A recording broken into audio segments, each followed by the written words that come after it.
Sahabat semesta, selamat datang dalam perjalanan batin yang mendalam, sebuah perjalanan menuju pemulihan diri yang tidak hanya menyentuh tubuh, tetapi juga jiwa. Hari ini, kita akan membuka pintu menuju bagian terdalam dari diri kita masing-masing.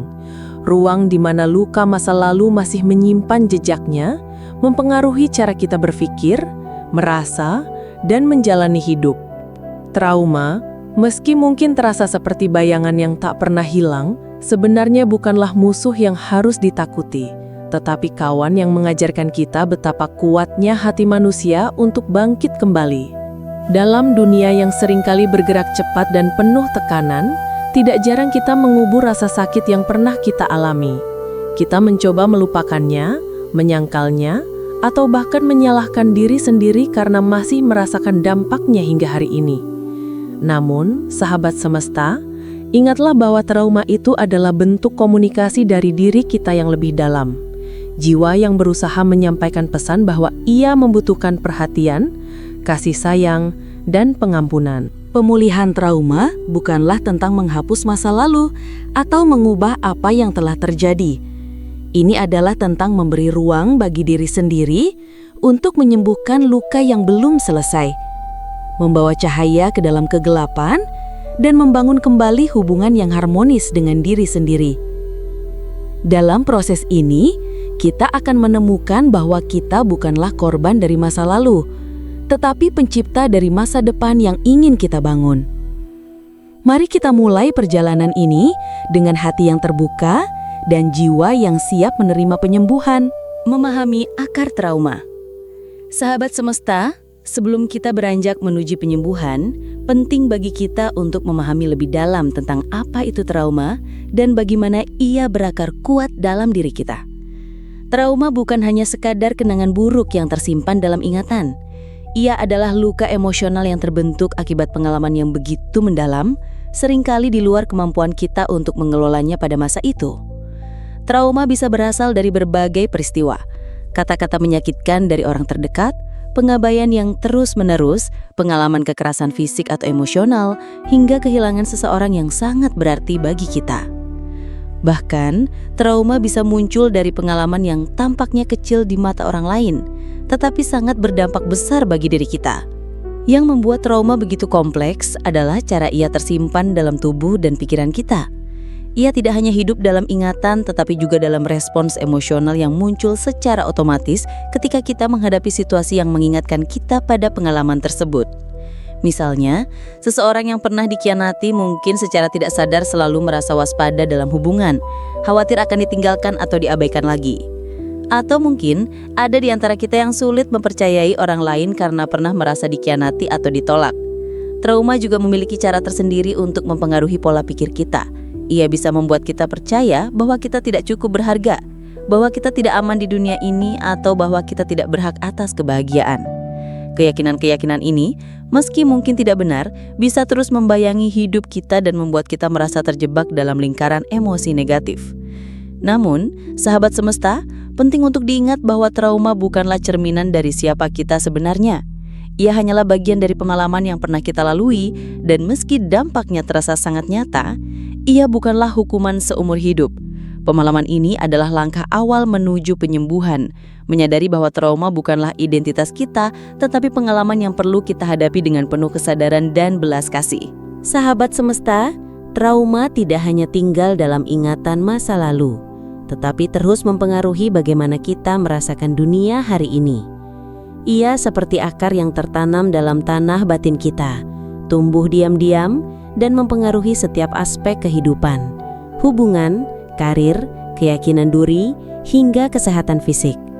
Bayangkan trauma sebagai benih yang ditanam di hati kita, dan seiring waktu, ia tumbuh menjadi pohon besar yang menghasilkan buah berupa rasa takut, keraguan, dan bahkan keputusasaan. Dalam hubungan, trauma bisa membuat kita sulit mempercayai orang lain, bahkan ketika mereka menunjukkan niat baik. Kita mungkin secara tidak sadar menarik diri ketika seseorang mencoba mendekat, atau justru terlalu melekat karena takut kehilangan. Trauma juga bisa membuat kita terus-menerus mencari validasi dari luar, seolah-olah kita belum percaya bahwa kita layak dicintai apa adanya. Di tempat kerja, trauma bisa muncul sebagai keraguan terhadap kemampuan diri sendiri, membuat kita takut mengambil resiko atau merasa tidak pantas mendapatkan kesuksesan. Namun dampak trauma tidak hanya terbatas pada emosi dan pikiran. Tubuh kita juga menyimpan jejak dari pengalaman traumatis yang pernah kita alami. Rasa ketegangan yang tidak bisa dijelaskan, insomnia yang terus-menerus, atau bahkan gangguan fisik seperti sakit kepala atau nyeri dada bisa menjadi cara tubuh kita merespon stres yang belum terselesaikan. Ini adalah cara tubuh berbicara kepada kita, mengingatkan bahwa ada luka yang masih perlu diakui dan disembuhkan. Sahabat semesta, menyadari bagaimana trauma mempengaruhi hidup kita adalah langkah penting dalam perjalanan penyembuhan. Kita tidak perlu menyalahkan diri sendiri atas apa yang kita rasakan. Trauma adalah respon alami dari jiwa yang mencoba melindungi diri dari rasa sakit. Tetapi kini, saatnya kita belajar mendengarkan suara itu dengan penuh kasih, bukan ketakutan. Dengan memahami bagaimana trauma bekerja dalam hidup kita bisa mulai mengambil langkah menuju pemulihan. Satu nafas, satu pikiran, dan satu perasaan pada satu waktu. Langkah-langkah menuju penyembuhan. Sahabat semesta, setelah kita mengakui dan menerima trauma, kini saatnya kita mengambil langkah aktif menuju penyembuhan. Proses ini mungkin terasa berat, bahkan menakutkan, karena kita harus berhadapan langsung dengan luka yang selama ini kita hindari. Namun percayalah, setiap langkah kecil yang kita ambil adalah bentuk keberanian yang luar biasa. Kita tidak sendirian dalam perjalanan ini. Kita memiliki diri sendiri sebagai sahabat, sebagai tempat aman, sebagai sumber kekuatan. Langkah pertama dalam penyembuhan adalah membawa kesadaran penuh pada tubuh dan pikiran. Saat trauma hadir, tubuh kita seringkali memasuki keadaan siaga, seolah-olah ancaman masih ada. Untuk itu, penting bagi kita untuk kembali ke tubuh kita, mengenalinya dan memberinya rasa aman. Latihan pernapasan dalam bisa menjadi cara awal yang baik. Tarik napas perlahan melalui hidung, tahan sejenak, lalu hembuskan dengan lembut melalui mulut. Lakukan ini beberapa kali dan rasakan bagaimana tubuh mulai melunak, bagaimana pikiran mulai tenang. Selain itu, meditasi dan grounding adalah praktik yang bisa membantu kita tetap berada di masa kini. Ketika trauma muncul, kita seringkali terbawa kembali ke masa lalu, seolah-olah pengalaman itu terjadi lagi. Grounding adalah cara untuk kembali ke saat ini, dengan menyentuh benda di sekitar kita, mendengarkan suara alami, atau sekadar merasakan kaki kita menyentuh lantai. Ini adalah cara tubuh dan pikiran mengingat bahwa kita aman hari ini, bahwa kita tidak lagi berada di situasi yang dulu menyakiti kita. Dan yang terpenting, sahabat semesta, berikan dirimu belas kasih. Penyembuhan bukanlah proses linier. Ada hari-hari di mana kamu mungkin merasa lebih kuat, dan ada juga hari di mana rasa lama kembali muncul. Tidak apa-apa, itu adalah bagian dari perjalanan. Yang penting adalah terus kembali pada diri sendiri dengan penuh kasih. Memperlakukan diri seperti yang kamu lakukan pada sahabat terbaikmu. Karena pada akhirnya, kamu adalah sahabat terbaik yang harus kamu rawat dan cintai.